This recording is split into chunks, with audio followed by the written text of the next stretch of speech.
Hello guys, hello classmates. Magandang hapon sa inyong lahat. So, ito muli tayo, gagawa ulit tayo ng maikling video lang. Pauwi na ako. Kaka-out ko lang ng trabaho. So, bago tayo umuwi, ay naisipan kong gumawa muna ng maikling video. So, masama yung pakiramdam ko ngayon guys. May sinat kasi ako tapos sinisipon pa ako. Pero ganun pa man, pumasok pa rin tayo ng trabaho. Sabi ko naman sa inyo na baliwala na sa akin tong mga simpleng lagnat, simpleng trangkaso. Ayan. Mahalata nyo naman sa mata ko tsaka sa salita ko, no, sa boses ko, no. Medyo sinisipon pa ako. Pero ganun pa man, binabaliwala na natin yan. Sabi ko sa inyo, kapag na-overcome nyo si anxiety disorder, para na kayong isang immortal na baliwala na sa inyo yung mga simpleng trangkaso, simpleng sipon, no. So ang topic natin ngayon, no, i-expose mo yung sarili mo sa kung saan marami kang kinakatakutan. I-expose mo yung sarili mo sa mga kinakatakutan mo. Sanayin mo yung sarili mo sa mga kinakatakutan mo. Isa yan sa paraan para sa mabilisang pag-overcome kay anxiety disorder. May kwento ko yung experience ko dati, no. Siguro mga first 3 weeks ng anxiety disorder ko, no. First 3 weeks, naranasan ko po yung takot na takot ako sa tao. Talagang makakita lang ako ng tao, takot na ako, guys. Yung ultimo, lalabas lang ako ng bahay, no, takot na ako niyan. Tapos makarinig ako ng maraming ng malakas na boses. Ayun na, ang lakas na ng kabog ng dibdib ko niyan. Tapos lalabas ako ng bahay, no, sa may, kunyari tatambay ako ng bilyaran. Ang lakas na ng kabog ng ko, guys, ng dibdib ko, para na akong aatakihin. Sobrang nervyos ko na nun. Ayan yung mga experience ko nun. Ganun pa man, sabi ko, sinabi ko lang sa aking sarili, ay hindi pwede to. Kailangan kong kailangan kong ma-overcome ito. Ako man sa sarili ko, takot na takot ako dahil hindi naman ako ganito dati. Matapang ako dati tapos nagkakaganto ko. Ako man, takang-taka ako sa sarili ko, sa sinapit ko. So ang ginawa ko ay hindi pwede to. Hinarap ko yung ko na yon, yung takot ko na yon sa maraming tao. Hinarap ko yon. Ang ginawa ko, araw-araw lumalabas ako ng bahay. I-standby ako ng bilyaran.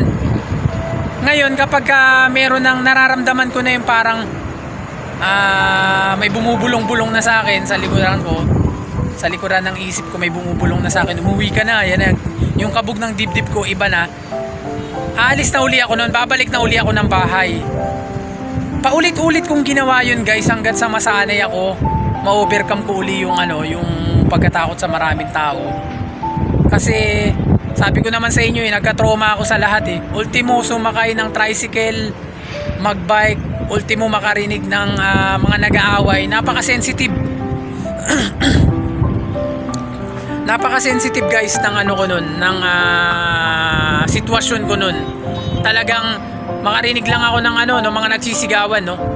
Dumadapa na ako niyan kasi para na akong aatakihin, tapos magsasalpak na ako ng earphones sa tenga ko para lang may convert ko doon yung isip ko, no. Ayun yung mga sitwasyon ko niyan. So bakit ko sinishare ito, no? Napakahalaga kasi nang ini-expose mo yung sarili mo sa kung saan ka natatakot, no? Kasi para tayong nagbalik sa pagkabata na maraming kinakatakutan. So kapag hindi mo hinarap yung mga takot mo na yun, no, patuloy na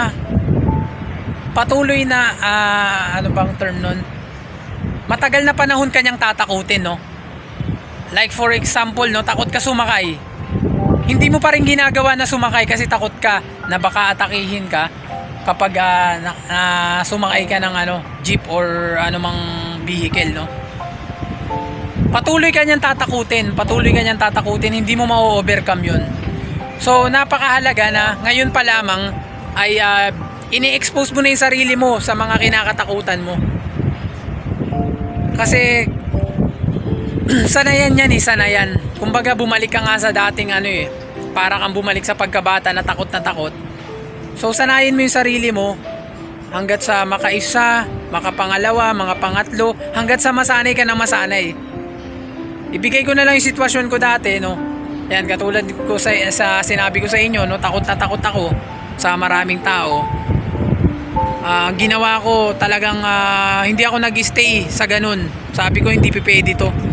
So araw-araw kong hinaharap yun. I-standby ako ng bilyaran hanggat sa masanay na sa maraming tao, makisalamuha sa maraming tao. Ayan na, hanggang sa na-overcome ko na yung takot sa tao. Ano yan, step by step talaga. Pero hanggat di mo hinaharap yung mga takot mo, hindi mo siya ma-overcome. Kailangan talaga harapin mo yung mga takot mo, step by step, kahit paunti-unti. Katulad nung pagbibisikleta, takot na takot ako nung una. Isang beses ko mag-bike to work, takot na takot ako para akong atakihin. Pero sinalubong ko yung takot na yun. Sinalubong ko yung takot ko kahit na hilong-hilo ako, guys, sa daan. Para ako mababangga na magko-collapse. Sabayan pa ng kabog ng dibdib. Lahat yan, hinarap ko yan. Sinalubong ko yung takot ko. Talagang dapat salubungin mo yung takot mo eh. Doon mo kasi siya matututunan na kung ikaw mismo yung makakadiskubre o ikaw mismo yung makakagawa ng paraan para lang makapag-response sa mga sintomas na yan. Ikaw yung makakadiskubre kung paano yung technique. Madidiscover mo kung ano yung mga kahinaan ng anxiety disorder mo. Lahat ng yan madidiscover mo kapag hinarap mo yung mga kinakatakutan mo. Kaya napakahalaga, guys, paulit-ulit namin sinasabi sa inyo, lahat ng mga nakasurvive sa anxiety disorder, na pilitin yung i-expose yung sarili nyo o harapin yung mga kinakatakutan nyo. So partida pa, magbibisikleta pa ako, may sinat ako, may sipon, tapos magbibisikleta pa ako papuntang bahay, pabalik ng bahay. Ayan, kahit medyo tawag dito, may sintomas na hilo dahil sa lagnat, pero iniisip ko na lang, baliwala ito sa akin. Baliwala ito. Kagaya ng sinabi ko sa inyo, pag na-overcome nyo ang anxiety disorder, ang simpleng mga sinat na yan, simpleng lagnat na yan, baliwala sa inyo yan. Yun lamang, guys, maraming salamat. Talagang sa lahat ng oras, lagi kayong magdarasal. Ayan. Nang sa ganun, pagkalooban kayo ng tapang at lakas ng mahal na Panginoon. Dasal lang sa lahat ng oras, yan yung panlaban natin. Kapag nagdasal ka, hindi mo mamamalayan, binibigyan ka ng mahal na Panginoon ng lakas ng loob na panlaban sa ating anxiety disorder. Lahat ng yan kasi pinagmumulan takot. So humingi tayo ng tapang at lakas, ibulong natin ang mga kahinaan natin sa mahal na Panginoon. Yun lamang, guys, maraming salamat. Yun lamang, hanggang dito lang ang ating maikling video. Maraming salamat.